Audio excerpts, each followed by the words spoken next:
Tim gabungan menghentikan pencarian korban KMP Yunais yang tenggelam di Selat Bali.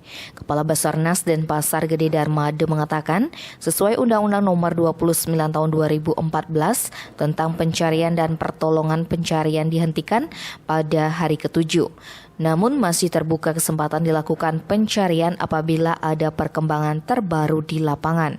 Ia mengatakan dari operasi penyelamatan dan pencarian ditemukan 51 orang selamat, 9 orang meninggal dunia, dan 17 orang hilang. Terakhir, satu jenazah ditemukan di perairan Muncar, Kabupaten Banyuwangi, Provinsi Jawa Timur yang teridentifikasi sebagai pegawai kantin KMP Yunais.